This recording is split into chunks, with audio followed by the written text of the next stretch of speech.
Donc pour commencer, tout d'abord on fait tout simplement le croquis du visage. Donc on commence par un rond pour le haut de la tête, on sectionne le rond en deux pour faire deux parts égales pour la symétrie du visage, et bien sûr on dessine le bas du visage en essayant de faire, bon, pas à l'identique parce qu'aucun visage n'est symétrique, mais au mieux pour que les deux côtés paraissent égaux et semblent avoir la même forme. Donc on supprime les traits de construction pour les refaire mieux. Donc la croix en fait c'est le centre du visage, donc les yeux et le nez, la ligne des yeux et du nez.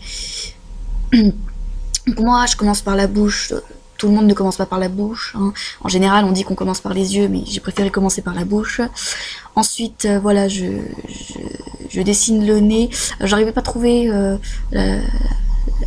l'emplacement et la taille idéale, enfin celle que je voulais en tout cas, mais bon j'ai fini par trouver. Et ensuite je me suis attaquée aux yeux. Donc moi je commence par le bas du visage pour remonter vers le haut du visage.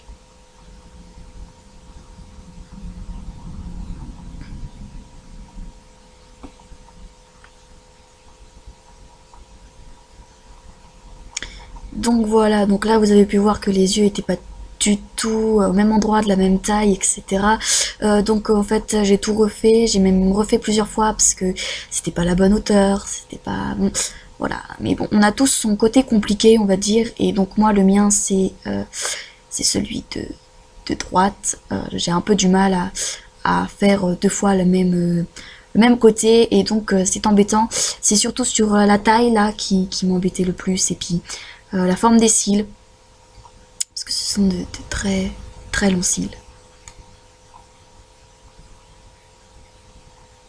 Bon, je me doute que vous avez toujours pas reconnu le personnage, mais c'est un peu normal, hein. En général, on le reconnaît avec les cheveux.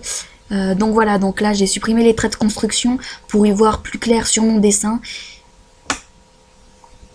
Ah oui, j'utilise un crayon de papier 4H pour le croquis, tout simplement parce que si on n'appuie pas, ça ne laisse aucune trace et c'est très efficace pour tout ce qui est croquis, surtout quand on se trompe plusieurs fois comme je l'ai fait. Donc j'ai commencé les cheveux. Ça a duré un petit peu longtemps parce que j'ai regardé des images de référence et je trouvais pas une image complète, et donc voilà. Donc je précise par contre que le style de dessin c'est bien mon style, hein. J'ai seulement pris le look du personnage en référence, hein, voilà. Et donc là, pour ceux qui l'ont reconnu, et ben bravo. Sinon, eh bien, il y aura plus d'indices plus tard. Pour l'instant, donc on se concentre sur les cheveux et donc les épaules, mais je ne dessinerai pas le reste du corps, hein. J'ai juste fait le visage.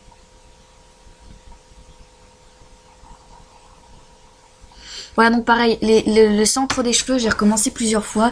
Donc ça vous donne peut-être un indice sur qui c'est. Si vous avez trouvé, bravo, on va dire. et donc voilà, mais c'est vrai que pour le coup faire le centre des cheveux. Et puis là, j'avais perdu mon trait de construction.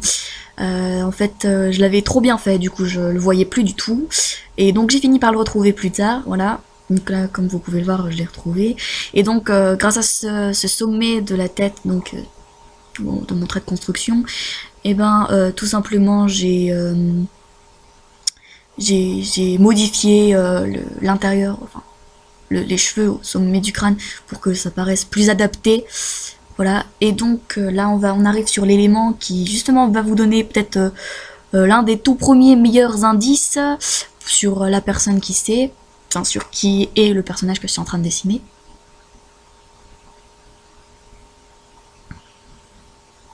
Et enfin l'indice ultime, hein, le petit tatouage. Voilà, que en fait on voit très mal. Je suis vraiment désolée, je pensais que ce serait plus visible, plus clair.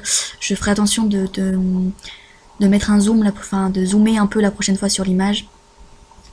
Voilà, donc là, je suis en train de repasser avec un crayon plus foncé, donc si je me trompe pas, là j'avais pris le crayon B, Normalement il me semble que c'est ça, oui c'est ça. J'avais pris le crayon P pour replacer les premiers traits. Et ensuite pour les cheveux je passe directement au 3B hein, pour que ce soit quelque chose de beaucoup plus foncé.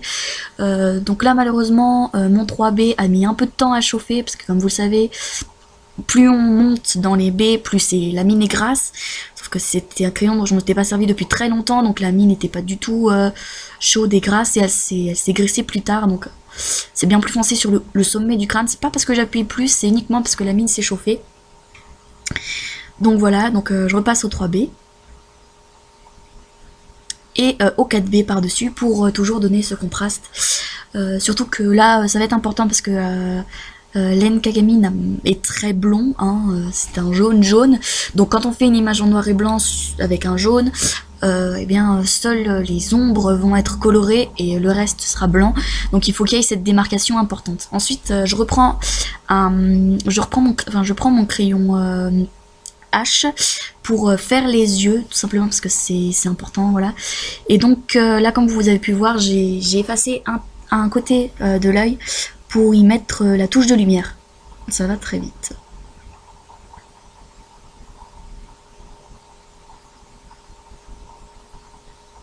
Et pareil, hein, toujours du mauvais côté, j'ai galéré. Voilà. Donc la touche de lumière, et j'ai repassé la bouche un peu au H. Voilà, donc là j'ai rechangé, j'ai repris mon B pour dessiner l'intérieur de l'œil et les cils. Voilà, donc pour finir l'œil en fait. Donc j'ai refait le contour au B, j'ai fait la pupille au B. Après j'ai retracé tous les traits au B, hein. La caméra bouge beaucoup, je suis vraiment désolée. Et donc après avec du 4B j'ai fait le haut de l'œil, donc la partie plus foncée, et avec du H j'ai fait l'intérieur, enfin le dessous, et j'ai repassé le tatouage. Ah, donc maintenant c'est le moment des ombres, donc simplement en ombre là où vous pensez qu'il y avait besoin d'ombre. Faut vraiment faire au feeling pour le coup, comment ça vous semble le mieux, le plus adapté. Alors moi je le fais avec un estompeur, et c'est vrai que c'est bien d'avoir un estompeur qui a déjà été utilisé parce qu'on n'a pas besoin de retremper ou de faire des pré-traits de crayon de papier, donc on n'a pas de traces.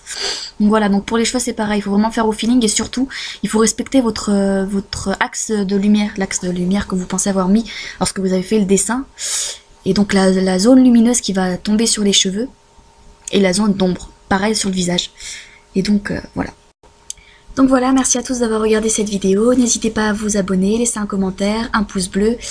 Et puis, à bientôt!